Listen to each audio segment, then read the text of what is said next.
तो CBSE sample paper का solution हम लोग देख रहे हैं। तो पार्ट बी में हम स्टार्ट करते हैं अपना सेक्शन 3 जो हमारा है। देखिए पार्ट बी का सेक्शन 3 है ये। तो इसमें क्वेश्चन नंबर हम 19 से स्टार्ट करते हैं। तो देखिए 19 क्या कहता है कि express tan inverse cos x upon 1 minus sine x in the simplest form, और ये आपका x की रेंज दी है, ठीक है। तो अब इसमें हम क्या करेंगे कि cos x और sin x को सिंप्लीफाई करेंगे। अब देखिए जो tan इनवर्स ऑफ अंदर जो हमारा tan थीटा होता था वो थीटा आता था, ठीक है। tan inverse of tan theta theta होता है, ऐसे सारे ट्रिग्नोमेट्रिक रेशियो के लिए होते हैं इनवर्स वाले। तो क्या करेंगे, देखिए अंदर इसको tan बनाने की कोशिश करनी है।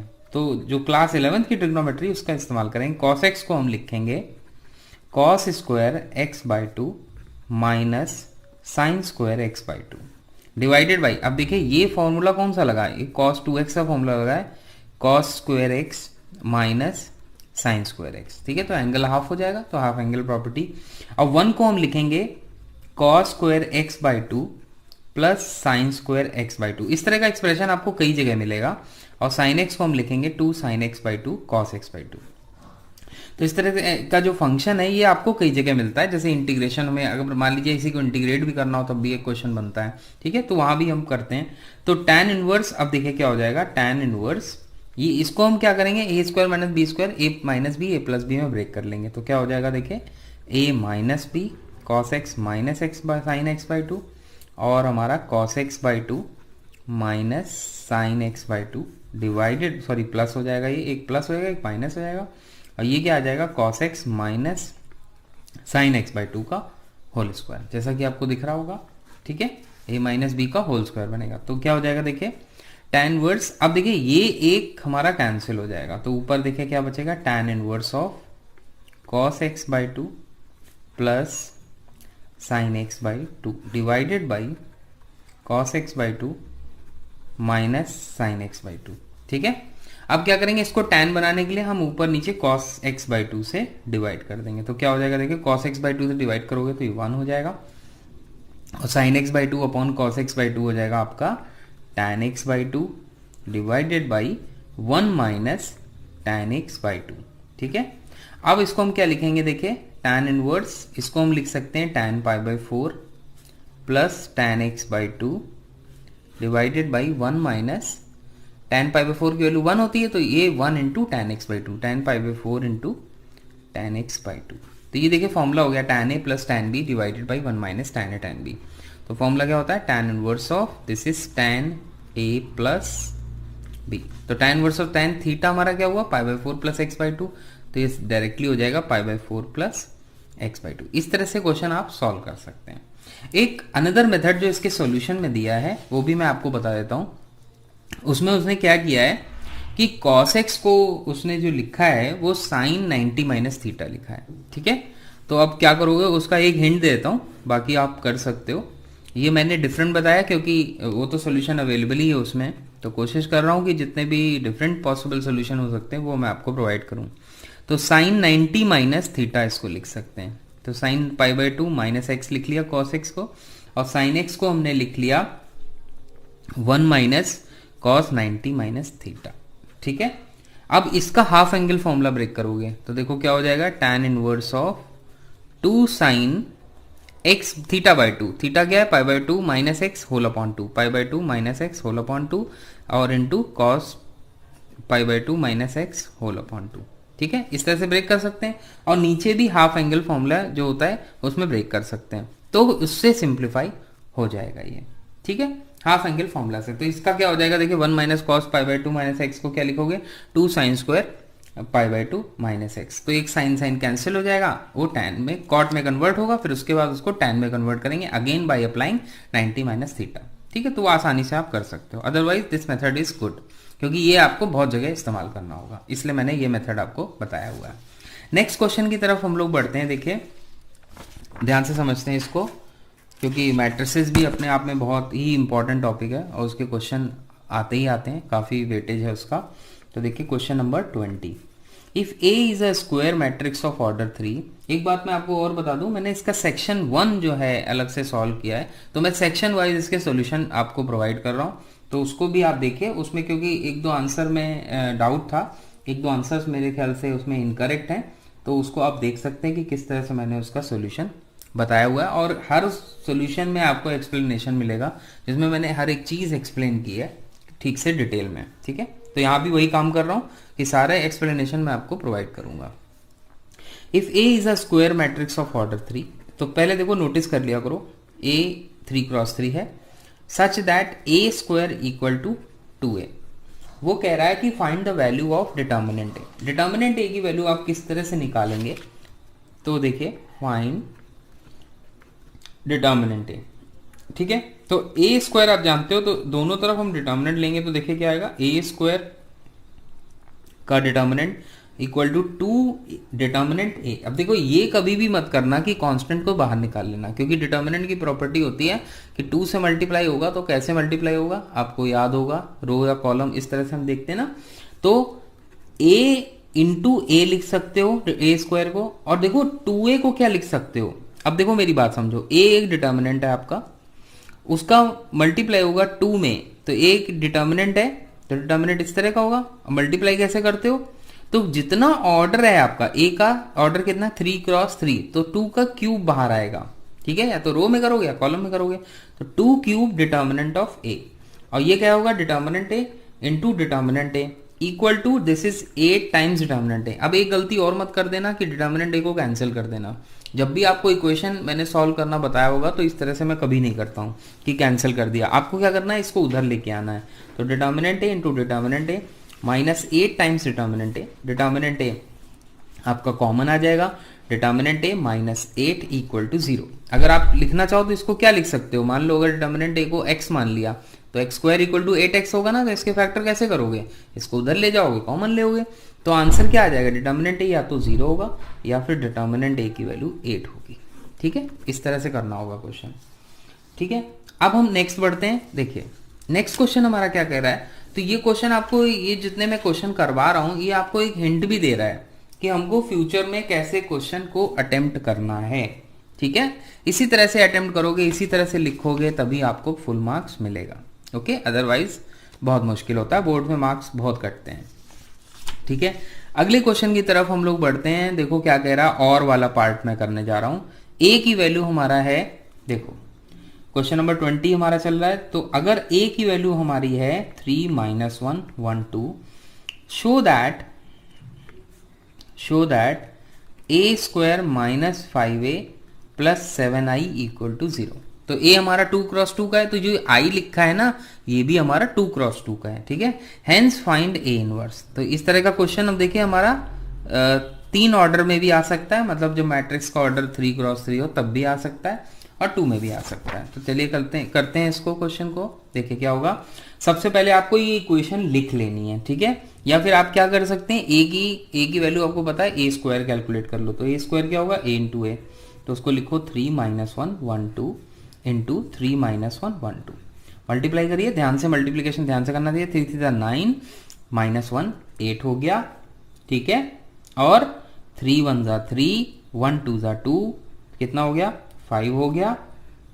माइनस 1 इंटू 3 3 -2, तो -3 -2 कितना हो गया -5 -1 और प्लस 4, तो आंसर 3 आ गया। तो ये देखो क्या आ गया, मेरा ए स्क्वायर आ गया। अब ए पता है, आई पता है, इक्वेशन में वैल्यू हमें सब्स्टिट्यूट करनी है, लेकिन हम कब सब्स्टिट्यूट करेंगे ये आप देखिए। तो देखिए क्या होगा इसका ये होगा कि पहले आप इक्वेशन लिख लो। तो इक्वेशन क्या है, देखिए आपकी A square minus 5a plus 7i equal to 0। आपको ए इनवर्स निकालना है, तो मैं ए इनवर्स से दोनों तरफ कंपोज करूंगा। तो A inverse into A square minus 5a पहले लिख लें, ए इनवर्स से कंपोज किया, प्लस 7i इक्वल टू, उधर तो 0 है, आइडेंटिटी मैट्रिक्स है, नल मैट्रिक्स आएगी, ये 0 नहीं है, ये नल मैट्रिक्स है। तो A inverse into A square क्या होगा, ए माइनस 5, ए इनवर्स इंटू ए क्या होता है, आइडेंटिटी मैट्रिक्स होता है। ए इनवर्स, पहले ए इनवर्स आएगा फिर आई आएगा, ठीक है। लेफ्ट से मल्टीप्लाई कर रहे हैं और मल्टीप्लीकेशन मैट्रिसेस में कम्यूटेटिव नहीं होता है, तो ए इनवर्स ए करोगे, ठीक है।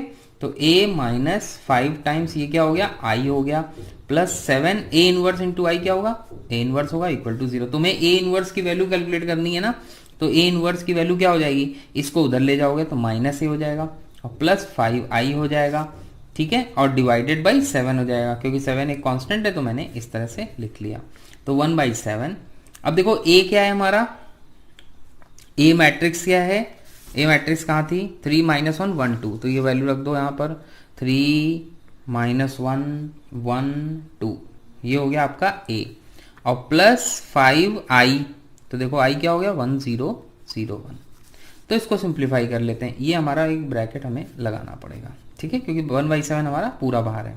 तो अंदर देखिए क्या हो जाएगा, तो पहले हो जाएगा 3 1 -1 2 प्लस 5 0 5, ऐसे हो जाएगा, ठीक है, ब्रैकेट क्लोज कर लिया। अब इसके बाद इसको सॉल्व कर लेंगे, तो अंदर क्या बचेगा, मैट्रिक्स बचेगी 3 + 5 8 हो जाएगा, ठीक है। तो ये माइनस है ना, माइनस ए है ना, तो यहाँ पर माइनस होगा, तो ये माइनस, तो देखो -3 करना, मतलब माइनस से पूरे में मल्टीप्लाई कर दोगे मैट्रिक्स के हर एक एलिमेंट में, तो क्या हो जाएगा 5 - 3, ये हो जाएगा आपका 2, ठीक है, -3 + 5 -1 + 0 -1, क्या हो जाएगा +1 + 0 1 -2 + 5 3, ठीक है, ये हमारा आ गया। तो 7 से डिवाइड कर दोगे या नहीं करोगे ऐसे भी लिख सकते हो, 2 - 1 1 और 3, ये हमारा फाइनल आंसर है। तो जो हेंस फाइंड ए इनवर्स वाले क्वेश्चन है उनको हम इस तरह से करते हैं। अब अगर मैट्रिक्स हमारी 3x3 की हो तब भी प्रोसीजर हमारा सेम रहेगा, ओके, इसी तरह से करेंगे, बस वहां आइडेंटिटी मैट्रिक्स हमारी 3x3 की हो जाएगी। तो अगले क्वेश्चन की तरफ हम बढ़ते हैं। अगला क्वेश्चन देखो क्या कह रहा है, 21 फाइंड द वैल्यूज ऑफ ए के, तो हमें के की वैल्यू फाइंड करनी है, so that the following function is continuous at x = 0, यानी कि कोई फंक्शन हमें गिवन है वो कंटिन्यूअस है कहां पर, x = 0 पे है। तो आप जानते हो फंक्शन अगर उसने बोल दिया है कंटिन्यूअस तो डायरेक्टली आपको लिमिट कैलकुलेट करनी होगी, क्योंकि उसने बोल दिया है कंटिन्यूअस, है ना। तो limit exist equal to value of the function, यही हमारी डेफिनेशन होती है। तो देखो फंक्शन हमारा कौन सा दिया है, ये दिया है f(x) = 1 - cos kx divided by x sin x, कब है, जब x हमारा 0 नहीं है, 1/2 है जब x हमारा 0 है, ठीक है। तो ध्यान से देखिए ये क्वेश्चन क्या कह रहा है, हमें क्या करना है, तो पहले हम देखिए रिजल्ट क्या आप लगाएंगे, फंक्शन बोल रहा है, क्वेश्चन में देखिए बोल रहा है कि फंक्शन कंटिन्यूअस है, ठीक है। तो कंटिन्यूटी की डेफिनेशन क्या होगी, limit of the function at the point exist equal to value of the function at that point, तो f(0) के बराबर होगी। तो डायरेक्टली इसकी लिमिट निकालनी है। अगर ये नहीं कहता कंटिन्यूअस है तो पहले मैं कंटिन्यूटी चेक करने के लिए इसका limit, left hand limit calculate करता, राइट हैंड लिमिट कैलकुलेट करता, ठीक है। लेकिन उसने बोल दिया है तो डायरेक्टली आपको लिमिट x टेंस टू 0 मतलब x 0 के इक्वल नहीं है, तो 1 - cos kx divided by x sin x को मैं कैलकुलेट करूंगा। तो देखिए इसको कैसे करूंगा, लिमिट x टेंस टू 0, इसमें cos 2kx का फॉर्मूला लगाओ, तो cos 2x आप जानते हो, 2 cos square x -1, या फिर 1 - 2 sin square x, तो इसमें ये वाला लगेगा ताकि 1 को एलिमिनेट कर सकें। तो cos 2x, अब देखो cos यहाँ ट्वाइस है, एंगल हाफ हो जाएगा, तो kx का फॉर्मूला क्या बनेगा, 1 - 2 sin square kx/2। यहां तक बात बिल्कुल क्लियर होनी चाहिए। Limit x tends to 0, 1 minus, तो क्या हो जाएगा 1 - 1 + 2 sin square kx/2 divided by x sin x, इसको चुपचाप रखा रहने दो, ठीक है। अब देखो ये कैलकुलेट कैसे करोगे, 1 से 1 कैंसिल, 2 एक कांस्टेंट बाहर निकाल लो।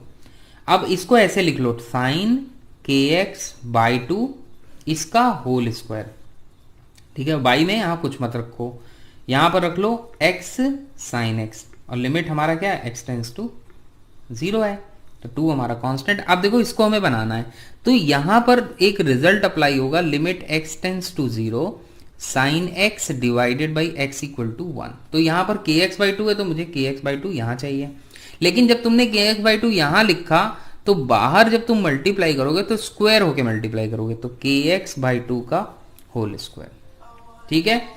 अब इसके बाद क्या करोगे, ठीक है, तो यहां तक बात मेरा ख्याल क्लियर हो गई कि x/2 के होल स्क्वायर से मल्टीप्लाई होगा। अच्छा, अब इसमें मिक्सअप मत करना, मिक्सअप मत करने का मतलब ये है कि इसको आप अलग हो गया हमारा, इसको हम अलग से देखेंगे। तो साइन एक्स बाई एक्स बनाना है मुझे, तो मैं क्या करूंगा, एक्स से डिवाइड कर दूंगा यहीं पर, और यहाँ पर जब मल्टीप्लाई करूंगा तो मुझे एक्स स्क्वायर मिल जाएगा। ठीक है, तो देखो 2 हो जाएगा, ये साइन एक्स अपॉन एक्स हमारा 1 हो जाएगा, ये साइन के एक्स अपॉन के एक्स अपॉन 2 1 हो जाएगा।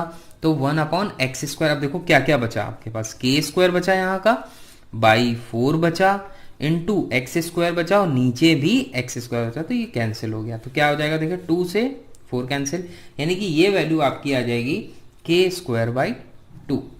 ठीक है, अब जो के स्क्वायर बाई 2 वैल्यू आई, ये तो आपकी लिमिट की आई, और limit exist equal to value of the function, या प्रॉपर्टी अप्लाई करोगे तो क्या हो जाएगा। देखिए फर्स्ट इक्वेशन को ध्यान से देखिए, तो एफ ऑफ, तो लिमिट हमारी क्या आई, देखिए के स्क्वायर बाई 2, और एफ ऑफ 0 हमारा क्या है 1 बाई 2, तो 2 से 2 कैंसिल हो गया, के स्क्वायर इक्वल टू 1 आ गया, और के की वैल्यू हमारी क्या आ गई, प्लस माइनस 1। फिर से इसको फैक्टर कर सकते हो, के स्क्वायर माइनस 1 इक्वल टू 0, के माइनस 1 इंटू के प्लस 1। इस तरह से अगर आप लिखोगे तो एक अच्छा इंप्रेशन पड़ता है चेक करने वाले की नजर में।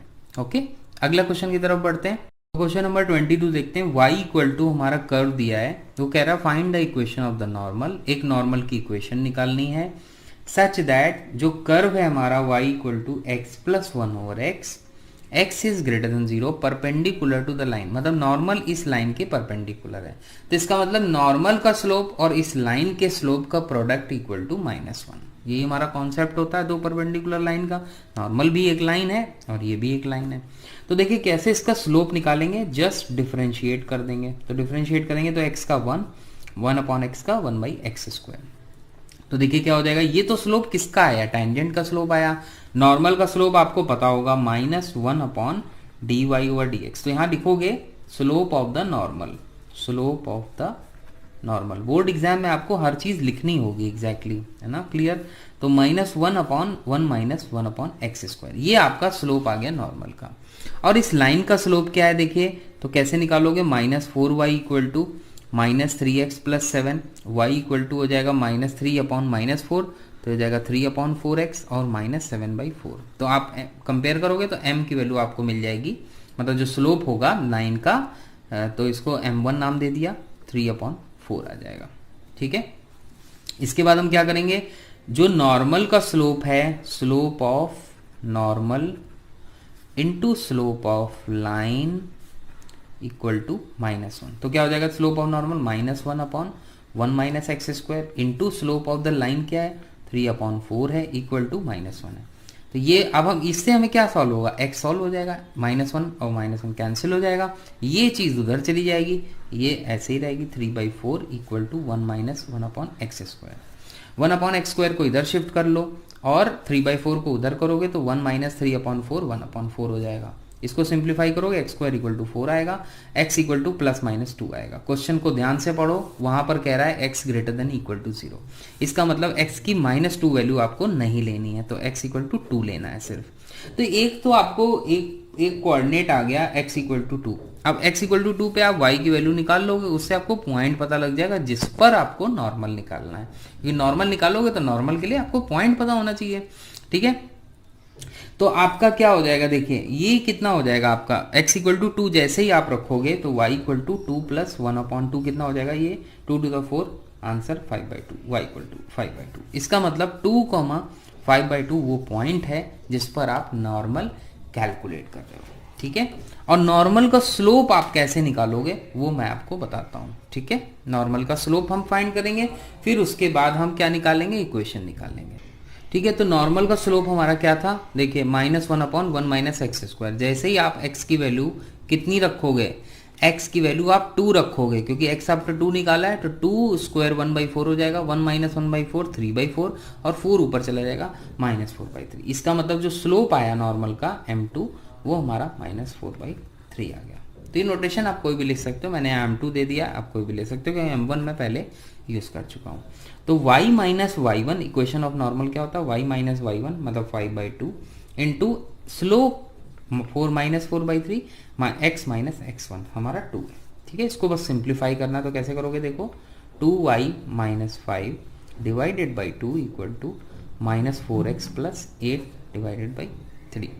तो क्या हो जाएगा, देखिए 2 से उधर 3 से इधर, तो 3 to the 6y minus 15 equal to minus 8x plus 16।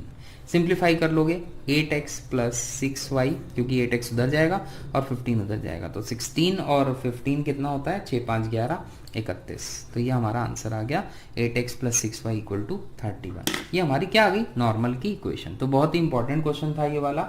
अगला क्वेश्चन डिस्कस करते हैं, क्वेश्चन नंबर 23, ठीक है, जो कि हमारा इंटीग्रल का क्वेश्चन है और बहुत ही अच्छा क्वेश्चन है, आसान क्वेश्चन दिया हुआ है ये वाला। देखें क्वेश्चन नंबर 23 कह रहा है कि फाइंड, मतलब इवेलुएट करना है integral dx upon cos square x into 1 minus tan x whole square.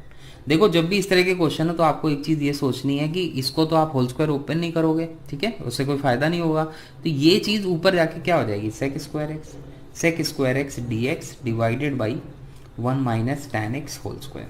अब आपको बस क्या करना है, 1 माइनस tan x पूरे को t एज्यूम करना है, क्योंकि आप जानते हो tan x को डिफरेंशिएट करने पे हमें क्या मिलता है, सेक स्क्वायर एक्स। तो 1 माइनस tan x को मैं t ले लूंगा, minus sec square X D x equal to D T है, sec square X D x equal to minus D T है। तो sec square X D X की value कितनी हो गई, माइनस ऑफ डी टी। तो इस तरह से आप लिख सकते हो माइनस डी टी अपॉन, और ये 1 माइनस tan x को आपने t ले लिया है तो हो जाएगा टी स्क्वायर।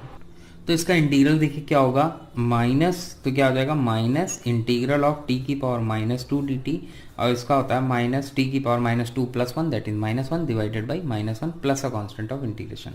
तो माइनस और माइनस तो कैंसिल हो जाएगा, 1 अपॉन टी प्लस सी, और टी की वैल्यू क्या है देखिए 1 माइनस tan x, तो 1 upon 1 minus tan x plus C, ये आपका फाइनल आंसर। इंटीग्रेशन पे देखिए मैंने बहुत काम किया है, पूरा चैप्टर 7 एनसीईआरटी का 7 8 9 ये सब ऑलरेडी मैं सॉल्व कर चुका हूँ, और एक इंडेफिनिट इंटीग्रेशन का जनरल क्वेश्चन मैंने कराए हैं जो कि अलग अलग डिफरेंट टाइप्स के हैं, तो वो आप देख सकते हो। मैं सबका लिंक जो है डिस्क्रिप्शन बॉक्स में दे दूंगा, ठीक है, और जो सेक्शन 1 का मैंने सोल्यूशन बनाया उसका भी। तो अगले क्वेश्चन की तरफ बढ़ते हैं, क्वेश्चन नंबर 24 नहीं 23 के में और पार्ट जो है पहले उसको देखते हैं। Integration of 0 to 1 x into 1 minus x की पावर n। देखो इसको क्या करना है आपको, की प्रॉपर्टी यूज करनी है, 0 to a f x equal to 0 to a f of a minus x. क्यों करोगे, क्योंकि इसको आप ओपन नहीं कर सकते, 1 माइनस एक्स की पावर n को ओपन करने के क्या तरीके, बाइनोमियल थ्योरम, ठीक है, फॉर एनी इंडेक्स, बट उसकी जरूरत नहीं है, तो डायरेक्टली हम क्या करेंगे, प्रॉपर्टी अप्लाई करेंगे। तो जहां जहां x है वहां वहां 1 माइनस एक्स आ जाएगा, तो 1 माइनस एक्स, और अंदर देखो क्या हो जाएगा 1 माइनस 1 प्लस एक्स की पावर n। फायदा ये हुआ कि ये जो a माइनस बी का एक्सपेंशन बन रहा था पावर n का, वो नहीं बनेगा अब, क्योंकि 1 से 1 कैंसिल हो जाएगा, ये सिर्फ x की पावर n बचेगा। तो x की power n into 1 minus x D x और 0 to 1 लिमिट। अब क्या करना है, बस सिंप्लीफाई करना है। तो कैसे करोगे, x की पावर n का मल्टीप्लाई कर दोगे, माइनस एक्स की पावर n प्लस 1 हो जाएगा, इंटीग्रेट कर दोगे इसको, ठीक है, dx। तो x की पावर n का क्या होता है, x की power n plus 1 divided by n plus 1, ठीक है, और लिमिट लगाओगे आप 0 to 1, माइनस एक्स की power n plus 2 divided by n plus 2, फिर से वही लिमिट लगाओ 0 to 1। तो देखो 1 माइनस 0 ये तो वही रहेगा, तो 1 upon n plus 1 minus 1 upon n plus 2। तो इसको सॉल्व करोगे क्या आ जाएगा, n plus 1 into n plus 2, ये क्या हो जाएगा n plus 2 minus n minus 1, n cancel हो जाएगा, सीधे सीधे 2 माइनस 1 अपॉन, तो 1 upon n plus 1 into n plus 2 आ जाएगा फाइनल आंसर, ठीक है। तो इस तरह का क्वेश्चन बहुत इंपॉर्टेंट होता है, जो ये आपने इसमें देख लिया है, तो इस टाइप का कोई प्रॉब्लम आया तो आप कर सकते हैं। नेक्स्ट क्वेश्चन डिस्कस करते हैं। तो देखो क्वेश्चन नंबर 24 क्या कह रहा है, 24 कह रहा है कि find the area of the region bounded by parabola. तो पैराबोला हमारा y square equal to 8x कौन सा होता है, राइटवर्ड ओपनिंग पैराबोला, मतलब वाई स्क्वायर को इक्वल टू 4ax टाइप का हुआ ना, ठीक है, तो राइटवर्ड ओपनिंग पैराबोला होता है। And the line x equal to 2। तो देखो x इक्वल टू 2 कौन सी लाइन हुई, ये वाली, मतलब मान लो ये 2 पॉइंट है, ये 1 पॉइंट है, ये x इक्वल टू 2 लाइन हो गई हमारी, which is parallel to y axis. तो ये x एक्सिस हो गया, ये y एक्सिस हो गया, ये हमारा ओरिजिन हो गया। तो एरिया आपको देखो ये कैलकुलेट करना है पूरा, ठीक है, और बाई सिमेट्री ये एरिया और ये एरिया सेम होगा। तो आप लिमिट जो लगाओगे तो क्या जो कॉन्सेप्ट लगेगा y dx का लगेगा, x इक्वल टू a लगेगा, x इक्वल टू b लगेगा। तो पहले हमारा क्वेश्चन का फिगर देख के ये पता लगना चाहिए कि कॉन्सेप्ट इसमें कौन सा लगेगा, ठीक है। बाकी कुछ लोग स्ट्रिप खड़ी और पड़ी से भी यूज करते हैं, तो आप कोई भी लगा सकते हो, इसमें स्ट्रिप ऐसे चलेगी, ठीक है, ऐसे चलती जाएगी, ठीक है। तो एरिया हमारा कैलकुलेट हो जाएगा, तो स्ट्रिप पूरी बनेगी। ठीक है, तो इससे भी आप कर सकते हो जो भी आपको कंफर्टेबल होता। मैं तो डायरेक्टली कर सकता हूँ क्योंकि मैं सीधे सीधे अप्लाई करता हूँ कौन सा कॉन्सेप्ट अप्लाई हो रहा है। तो वाई डी एक्स देखिए, तो y की वैल्यू हमारी कितनी हो जाएगी, वाई स्क्वायर इक्वल टू जो कर्व दिया है parabola y square equal to 8x दिया है, तो y इक्वल टू क्या हो जाएगा, रूट ऑफ 8x। ठीक है, अब आपका क्या होगा, अच्छा रूट इस पे भी तो आएगा x पे, तो क्या हो जाएगा, देखिए लिमिट क्या हो जाएगी 0 से 2, तो इंटीग्रल ऑफ 0 से 2, ठीक है, रूट ऑफ 8x dx मतलब y dx, और ये एरिया हमारा हो जाएगा, तो इसका आप ट्वाइस कर दोगे, तो ट्वाइस कर दिया हमने। तो फाइनली देखिए क्या हो जाएगा 2, और ये क्या हो जाएगा रूट 8 इंटू रूट एक्स, मतलब रूट एक्स को अंदर कर देते हैं हम ऐसे, और ये कितना हो जाएगा 2 रूट 2 होता है, तो 2 इंटू 2, ये तो 2 रूट 2 होता है, तो 2 इंटू 2 4 रूट 2 आ जाएगा। और इसको देखो सॉल्व कर लो, x की पावर 3/2 डिवाइडेड बाई 3/2, इस तरह से इंटीग्रल लिखते हैं, 0 से 2 हमारी लिमिट हो गई। इसको फर्दर सिंप्लीफाई करोगे 4/3 इंटू 2 रूट 2, और ये क्या हो जाएगा 2 की पावर 3/2। अब 2 की पावर 3/2, अब टोटल 2 की पावर आप कलेक्ट कर लो, तो इसको सिंप्लीफाई करोगे तो 2 की पावर देखो कितना हो जाएगा, 2 की पावर 3/2 कितना हो जाएगा 4 टू द 8, तो 2 की पावर 3/2 1/2 कितना हो जाएगा 3/2 प्लस 1/2 2 होता है। ठीक है, तो ये हो जाएगा आपका 2 स्क्वायर, तो 4 into 2 into 2 square divided by 3, तो 4 to the 8 4 the 32/3 square units. ये लिखना मत भूलना क्योंकि एरिया जो होता है स्क्वायर यूनिट्स में मेजर करते हैं। अगला क्वेश्चन देखते हैं। तो अगला क्वेश्चन डिफरेंशियल इक्वेशन का है, ये भी मैं चैप्टर सॉल्व कर चुका हूँ, लिंक आपको डिस्क्रिप्शन बॉक्स में मिल जाएगा। हर मेथड पे मैंने अलग अलग काम किया हुआ है। तो देखिए क्या है, d y over d x equal to x cube cosec y, इसको आपको सॉल्व करना है given that y 0 equal to 0। देखो इस जो ये दी होती है ना, इसको इनिशियल कंडीशन बोलते हैं क्योंकि एक पॉइंट पे डिफाइन है। तो इसको पढ़ते कैसे हैं, when x is 0 y is 0, क्योंकि ये वाला एक्स पॉइंट होता है और ये y की वैल्यू हो गई, तो when x is 0 y is 0, इस तरह से इसको यूज करोगे। तो पहले इसको डिफरेंशियल इक्वेशन सॉल्व कैसे करोगे, देखो वेरिएबल फॉर्म में, वेरिएबल सेपरेबल फॉर्म में। क्यों, क्योंकि इससे वेरिएबल सेपरेट हो सकते हैं, y अलग हो सकता है, x वाले अलग हो सकते हैं। तो d y upon cosec y equal to x cube d x, variable separate कर लिए, इंटीग्रेशन का साइन बना दिया। तो आप लिखोगे एग्जाम में कि separating the variables and integrating with respect to x, इस तरह से आपको लिखना होगा। कॉसेक वाई नीचे है तो ऊपर चला जाएगा, तो क्या हो जाएगा sine y d y equal to x cube का अभी इंटीग्रेशन मत करिए क्योंकि अभी आपको इधर भी करेंगे एक साथ कर देंगे।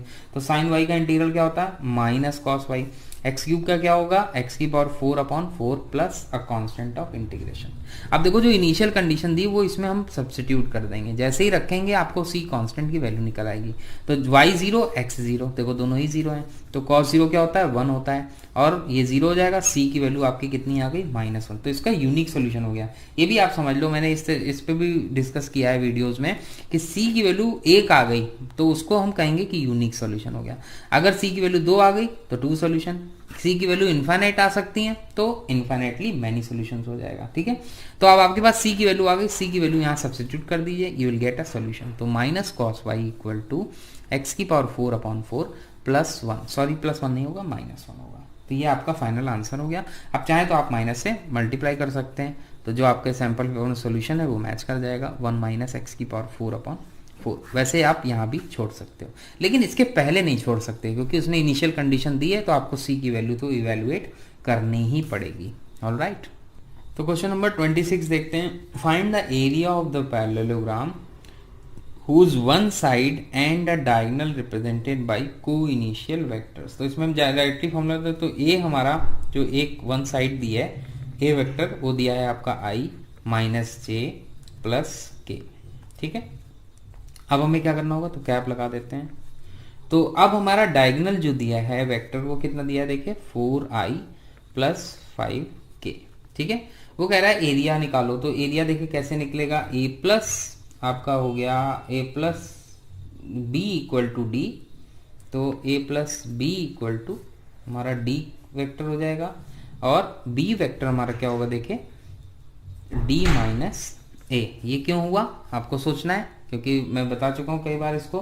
तो a क्रॉस b जो हमारा d माइनस है वो क्या आ जाएगा, d कितना आएगा 4i + 5k minus i cap minus j cap plus के कैप। आप इसको सिंप्लीफाई करेंगे, देखिए 4i माइनस आई हो गया 3i, और 5k माइनस के हो जाएगा 4k, और जे भी वाला भी आएगा तो प्लस जे हो जाएगा, और प्लस आपका आ जाएगा 4k। ये आपकी वैल्यू आ गई, ठीक है, 3i प्लस जे प्लस 4k, ठीक है। इसके बाद आपको क्या करना है, एरिया ऑफ पैरेललोग्राम का फॉर्मूला होता है A cap cross B cap, ठीक है। तो बी कैप क्यों निकाला, अभी तक आपको समझ में आ गया होगा। डायगोनल क्योंकि हमें दिया था, एक वेक्टर दिया था, तो दूसरी हमें साइड निकालनी होगी। तो आई कैप, जे कैप, के कैप। अब देखो, तो आई कैप इससे लिखे थे, ए क्रॉस बी कैलकुलेट कर रहे हो, तो ए का हो गया आपका 1 माइनस 1 1, और ये हो जाएगा आपका 3 1 4। अब आप इसको आसानी से सिंप्लीफाई कर सकते हो। तो ए क्रॉस बी आएगा, फिर एरिया ऑफ द पैरेललोग्राम, उसका मॉडुलस मतलब लेंथ निकाल लेंगे, कितना हो जाएगा देखिए ये। तो ये हो जाएगा, इसको कैलकुलेट करते हैं, i times minus 4 minus 1 minus 1 minus 4 minus 1 minus 5 minus j cap times कितना हो जाएगा देखिए 4 माइनस 3, सीधे सीधे 1 लिख दिया, प्लस के कैप हो जाएगा 1 प्लस 3 4 हो जाएगा। तो फाइनल कितना आ गया देखिए minus 5i cap minus j cap plus 4k cap. अब आपको क्या करना है, ए क्रॉस बी जो आया है इसका आपको मॉडुलस ले लेना है, ठीक है। तो मॉडुलस इसका क्या होगा, under root 5 minus 5 square 25 minus 1 square 1 4 square 16। तो कितना हो गया 25 प्लस 16 हो गया आपका 41 42, तो 42 आ गया। और फिर से वही एरिया निकाल रहे हो स्क्वायर यूनिट्स, क्लियर। तो ये क्वेश्चन बहुत सिंपल है, कोई इशू नहीं है। तो क्वेश्चन नंबर 27 करते हैं, find the vector equation of the plane that passes through the point 1,0,0 and it contains the line r vector equal to lambda j. तो कैसे देखें इसको करेंगे, सबसे पहले देखिए इक्वेशन ऑफ जो हमारी प्लेन होती है जो 1,0,0 से पास हो रही है उसको आप किस तरह से लिखेंगे, आर वेक्टर माइनस आई और dot product with n vector equal to 0। ये हमारी पहली इक्वेशन हो गई, ठीक है। फिर इसके बाद जो हमारी नॉर्मल वेक्टर होगा वो हमारा n हो जाएगा, ठीक है, ये आपको मालूम होगा। तो प्लेन जो होगा हमारा ये वाला, अब वो कह रहा है कि ये जो प्लेन है वो कंटेन करेगा इस लाइन को, तो इस लाइन को कंटेन करेगा। तो कंडीशन कैसे बनेगी, r इक्वल टू पहले हम लिखेंगे लैम्डा j को कंटेन करेगा, तो इसमें जो i वाला कंपोनेंट है वो 0 हो गया। तो हमारा क्या बनेगा, i dot n vector equal to 0 and j dot n vector equal to 0। तो n हमारा क्या आ जाएगा, n वेक्टर ये आ जाएगा k कैप, ठीक है। और इक्वेशन ऑफ द नॉर्मल जो प्लेन हमने लिखी थी r minus I dot n, तो n हमारा कैलकुलेट हो गया आ गया k, तो यहाँ हम रख देंगे।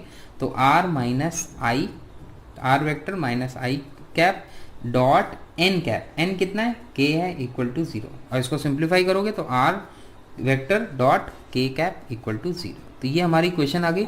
हालांकि इसको डायरेक्टली भी आप कर सकते थे, बट बोर्ड एग्जाम में क्योंकि लिखना होगा तो आपको इस तरह से लिखना पड़ेगा। Next question, question number 28। तो refrigerator box contains 2 milk chocolates, so let us make the box that contains 2 milk chocolates and 4 dark chocolates, alright. 2 chocolates are drawn at random, find the probability distribution of the number of milk chocolates। तो ध्यान रखना milk chocolate का आपको probability distribution बनाना है, ठीक है। What is the most likely outcome, इसका मतलब क्या होता है कि आउटकम जो आप निकालोगे, जो चॉकलेट निकालोगे उसमें ज्यादा कौन आएगा, मिल्क चॉकलेट आएगा तो डार्क आएगा। तो इसका आंसर मैं पहले ही आपको बताता हूँ, सब एक एक टाइप के आपके अलग अलग आते रहेंगे। ईच टाइप का आएगा चॉकलेट, ठीक है, 1 चॉकलेट ऑफ ईच टाइप आपको मिलेगा, ठीक है। तो कैसे देखिए मिल रहा है वो बताता हूँ मैं आपको। तो सबसे पहले हम प्रोबेबिलिटी डिस्ट्रीब्यूशन किस तरह से बनाते हैं, तो x हमारा जो रैंडम वेरिएबल होगा दैट इज मिल्क चॉकलेट, या तो 0 मिलेगी या 1 मिलेगी 2 मिलेगी, क्योंकि हमें मिल्क चॉकलेट हमारे पास मैक्सिमम 2 है। तो x की जगह 0 आ गया, 1 आ गया, 2 आ गया, ऑलराइट। और जो उसकी करस्पॉन्डिंग वेरिएबल की प्रोबेबिलिटी है, मतलब जब 0 चॉकलेट होगी तब प्रोबेबिलिटी क्या होगी, जब 1 चॉकलेट निकलेगी तब क्या प्रोबेबिलिटी होगी, जब 2 निकलेगी तब क्या प्रोबेबिलिटी होगी। तो 0 के लिए हम देखिए कैसे निकालना है। 0 मिल्क चॉकलेट मतलब कोई भी मिल्क चॉकलेट आपको नहीं मिलेगी, तो क्या होगा, सबसे पहले जो पहला आपको 2 चॉकलेट्स निकालनी, तो पहली चॉकलेट आपने निकाली डार्क चॉकलेट, तो 4 डार्क है, तो 4c1 is the number of ways, तो 4 अपॉन आपका टोटल 6 हो जाएगा। लेकिन जब दूसरा, क्योंकि देखिए 2 चॉकलेट आपको निकालनी ही निकालनी है, 2 chocolates are drawn at random, तो दूसरी जो चॉकलेट निकालोगे एक कम हो जाएगा, किससे, क्योंकि एक निकल चुकी है, 4 में से एक निकल चुकी है, और 6 में से भी एक कम हो जाएगी, तो टोटल सैंपल स्पेस भी कम हो जाएगा। तो 6 माइनस 1 5 हो जाएगा। और आपको कितनी चॉकलेट निकालोगे, ये हो जाएगी यहाँ पर 3। तो 4/6 इंटू 3/5 इसका आंसर। तो आंसर क्या हो जाएगा, इसको लिख सकते हैं 3 2 ज़ा 4/10, तो 2 2 ज़ा हो जाएगा 2/5 हो जाएगा। ठीक है, ओके। या फिर आप 12 उससे लिख सकते हो, 12/30 लिख सकते हो। तो 1 चॉकलेट, जब 1 मिल्क चॉकलेट निकालोगे तो देखो दो ड्रॉ करने हैं, तो आपने पहले 1 मिल्क चॉकलेट निकाली, तो मिल्क चॉकलेट निकालने के 2/6, और दूसरी वाली मिल्क तो आएगी नहीं, वो डार्क आएगी, लेकिन एक चॉकलेट कम हो चुकी है, तो टोटल 6 से 1 कम हो गया, तो 4/5 हो गया। प्लस, अब देखो प्लस क्यों कर रहे हैं, क्योंकि देखो एक चॉकलेट निकालनी है, तो पहली मिल्क चॉकलेट आ गई है तो दूसरी डार्क। अब क्या होगा, पहली जो है आपकी डार्क चॉकलेट आएगी, और जो डार्क चॉकलेट कितनी आएगी 4/6, फिर एक कम हो गई। ठीक है, तो एक कम हो गई, पहली मिल्क चॉकलेट नहीं, इसमें पहली डार्क चॉकलेट 4/6, और दूसरी क्या हो जाएगी, देखिए मिल्क चॉकलेट, तो 1 तो कितनी हो जाएगी 1 क्यों 2 मिल्क चॉकलेट है ना, तो 2 और टोटल में से एक कम हो जाएगा, 2/5 हो जाएगा। ठीक है, तो ओवरऑल आएगा यही, यहाँ पर 2 ऑर्डर चेंज हो जाएगा। क्लियर बात, तो इसका आंसर आपका आ जाएगा, इसको सॉल्व कर सकते हैं 4 2 ज़ा 8, 4 2 ज़ा 8, 8 8 16/30। फिर आप इसको सिंप्लीफाई कर सकते हैं if it is needed. 2 chocolates आप निकालोगे, तो 2 मिल्क चॉकलेट, तो 2/6 हो गया, इंटू, आप देखो 2 मिल्क चॉकलेट एक कम हो गई। ठीक है, और यहाँ से भी टोटल से भी एक कम होगी, तो 1/5 कितना हो गया 2/30।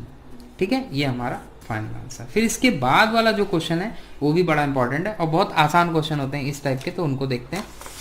सबसे लास्ट क्वेश्चन है इस सेक्शन का, फिर मैं अगले सेक्शन का वीडियो अलग से बनाऊंगा, तो उसको देखते हैं क्या होगा। तो और वाला पार्ट देखिए क्या है इसमें, given that P and F are events such that probability of E is what, probability of E is 0.8, probability of F is 0.7 and probability of E intersection F is equal to 0.6. Find probability of E bar upon F bar, complement जिसको कहते हैं। तो देखिए ये कैसे आएगा, तो जो हमारे पास प्रोबेबिलिटी का फॉर्मूला होता है, probability E bar upon F क्या होता है, probability of E bar intersection F bar divided by जो नीचे होता है प्रोबेबिलिटी ऑफ F बार। ठीक है, और probability of E intersection F bar को क्या लिख सकते हो, देखो probability of 1 minus probability of E union F। ठीक है, डिवाइडेड बाई, मतलब probability of happening plus not happening equal to 1, तो ये जो आएगा डिमॉर्गन लॉ के आ जाएगा, तो 1 minus P probability of F। अब डायरेक्टली आपको क्या करना होगा, एक फॉर्मूला है प्रोबेबिलिटी E यूनियन F का, आपको यूज करना है, probability of E plus probability of F minus probability of E intersection F हो गया। ठीक है, तो अब इससे हम क्या कैलकुलेट करेंगे, E यूनियन F, क्योंकि E इंटरसेक्शन F दिया, तो प्रोबेबिलिटी ऑफ E क्या हो जाएगा 0.8, प्रोबेबिलिटी ऑफ F क्या हो जाएगा 0.7, और ये E इंटरसेक्शन F इज 0.6, तो कितना हो जाएगा, ये आ जाएगा आपका 1.5 और माइनस 0.6, तो ये आ गया आपका 0.9। ठीक है, अब इसकी वैल्यू हम सब्स्टिट्यूट कर देंगे, तो probability E bar divided by F बार आ जाएगा आपका 1 माइनस, इसमें वैल्यू रखना है, E इंटरसेक्शन F की वैल्यू कितनी है 0.6, तो 1 minus 0.6 divided by 1 minus probability of F क्या है 0.7, तो ये आ जाएगा 0.1 अपॉन 0.3, आंसर आ गया 1/3। तो ये सेक्शन हमने कंप्लीट किया। अब अगला सेक्शन मैं नेक्स्ट वीडियो में आपको डिस्कस करूंगा, जिसमें मैं सेक्शन 4 आपको बताने वाला हूँ, जिसमें बहुत ही अच्छे क्वेश्चन हैं, थोड़े से बड़े हैं और उनका वेटेज भी ज़्यादा 3 मार्क्स के हैं, तो इनको मैं डिस्कस करूंगा इन द नेक्स्ट वीडियो।